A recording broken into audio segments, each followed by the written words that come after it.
Good morning, ladies and gentlemen, boys and girls, kids of all ages. I'm Rick Sully, and I'm back. Hopefully, better than ever. Believe it or not, it's been 3 weeks since my last video. I just took the time to shift it down to neutral, recharge the batteries a little bit. Well, actually, that's not entirely true. In the words of Johnny Cash, who is one of my favorite artists of all time, I've been everywhere, man. I spent about 5 days in Turks and Caicos for an awards trip through work. If you've never been, I highly recommend it. Amazing place. Bluest water I've ever seen. My next stop was the city of brotherly love, Philadelphia, for my daughter Lauren's volleyball tournament and Bob Heilig's Breakthrough Academy, where I learned so much and met so many amazing people. It was truly a life-changing event. Then, after a brief stop at home, to do laundry, grab some clothes, the entire family headed west to the city by the bay for Easter break. It was a wonderful trip and confirmed my opinion that San Francisco is one of the greatest cities in the world. So I'm home, finally caught my breath. And I will say the one nice thing about being on planes is it gave me a lot of time to think and a lot of time to write. Not necessarily in that order. But what it has done is it's given me idea after idea to share with all of you over the next several months. So lucky you. But tonight, I want to get back into the swing of things by talking about Tiger Woods. And yes, that pun was intended. You might have to go back and listen again to pick up on the pun. But not just Tiger Woods, but Michael Phelps, Elliot Spitzer, Bill Clinton, and most recently, Bill O'Reilly. Now, these individuals had risen to the pinnacle of their respective careers, only to sabotage their own success. The question is why these talented, wealthy, successful gentlemen ruined their lives, cost themselves millions of dollars, while leaving their reputation and lives in tatters. And furthermore, why so many of us do the exact same thing every single day, albeit on a smaller scale. My hope with this video is to help you identify some of the same behavior within your lives and provide you with some basic steps to avoid this dangerous and unnecessary conduct.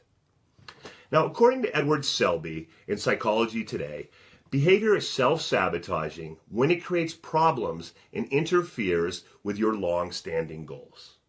Pretty simple, right? It's a way of punishing yourself when you feel out of control and when you have unmet desires and needs. Or, quite simply, it's any behavior, thought, emotion, or action that holds you back from getting what you want in life.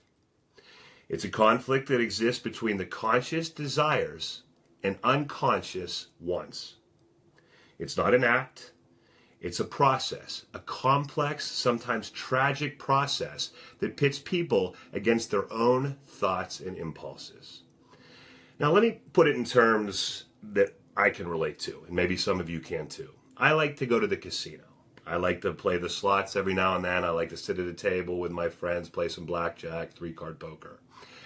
And there'll be times when it's not going well. I know it's not going well. I'm losing money. But that little voice inside my head says, come on, keep going. Just remember that feeling when you win. How great is that? Stick it out. It's going to happen. And invariably I lose. I walk out with considerably less money than I had before. And what it's done is I think to myself, I feel bad about myself. And I think to myself, what else could I have used that money for? What did I sabotage in my life? So we all make mistakes. But the self-saboteur tries to fix them by making increasingly bad decisions. Like going to the Mac machine maybe one more time when I'm at the casino. Any event, perhaps the best way to look at this is it prevents you from reaching your goals, but it's also kind of a safety mechanism that protects you from disappointment. In other words, your mind is sort of insulating you from getting hurt by doing what it thinks is best, which in some people's case is keeping you in that comfort zone. Now, some common self-sabotaging behaviors are procrastination. Maybe you have friends coming in for the weekend and you know you should get the house ready, but instead what you do is you spend time on Facebook. I thank you for that. But what are all the other things you're doing that you could be spending that time cleaning your home? Self-medication with drugs and alcohol, infidelity, comfort eating, anger, lack of commitment, and self-injury, such as cutting. Now, these acts may seem helpful at the moment, but ultimately they undermine us, especially when we engage in them repeatedly. Now, people aren't always aware of their own self-sabotage, and that's the big part of the problem. And it's difficult to connect a behavior to self-defeating consequences. And it's not even a guarantee that the person's going to stop the behavior. Like, I know what's going to happen when I go to the casino, but I still go. And the results invariably are the same almost every single time. As Natalie Hill states in her article, self-sabotaging, which is not an easy thing to say. I challenge any of you to say self-sabotaging 3, 4, 5 times in a row. I can barely say it once, but it's a way to break a promise to yourself, lowering your self-confidence, confirming negative thoughts and patterns about yourself. It's usually associated with a lack of self-esteem and self-worth. And it festers because we are unable to effectively manage our emotions. All right. Everyone take a deep breath. Now we have a better sense of why we self-sabotage. There, I got it right that time. And what the actual behaviors look like. But now here's the bigger question. How do we stop self-sabotaging? The first step, self-awareness. You have to know you were doing it and understand the underlying issues that it's causing. You know, John Donne outlined several steps to eliminate self-sabotaging behaviors. Number 1, identify the behavior. We must become aware of our decisions and actions along with the consequences of those decisions and actions. So I go to the casino, I get money out of the ATM, I gamble, I lose, now I have less money to spend on other things. It's pretty simple, but yet I continue to put myself in that situation. We must pinpoint specific triggers that cause it to manifest itself. Maybe it's people. You could have coworkers, family members, who cause this self-sabotage thought process. Objects, events, locations. For me, for example, would be the casino. So can we avoid these triggers? Absolutely. I don't have to go. There's no reason I need to be there. Sure, I like hanging out with my friends. I like the social aspect of it, but there's certainly other things I can do instead. But if you can't avoid these triggers, you might need to alter your beliefs about a given situation. Now, this is going to require intensive self-reflection, but the end result will change how you view the triggers. Number 2, identify a healthy replacement behavior. You know, something that's more practical and helpful. You know, this is important because sometimes you just can't avoid the triggers.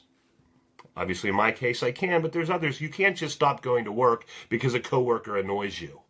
All right, or is making you do or say or act a certain way. You got to go. You just need to find a replacement. So what does it do? You need maybe look for a new and different and more appropriate way of responding so you can still achieve your personal goals.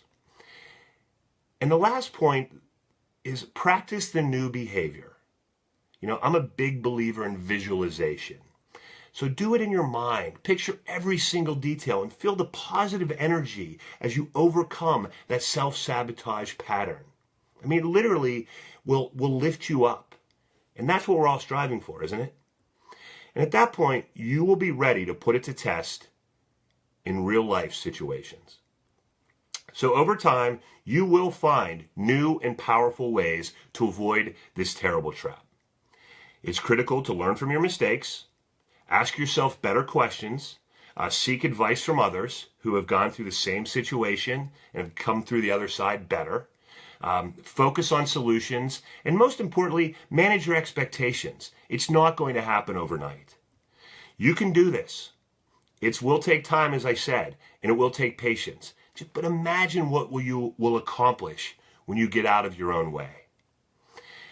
Just thinking Tiger Woods. How many more majors would Tiger Woods have won if he would have followed some of the steps above and stopped sabotaging his own success?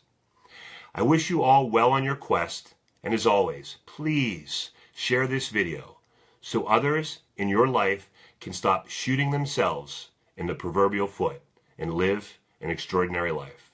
I'm Rick Saulle, and thanks for your time. And remember, today is a new day.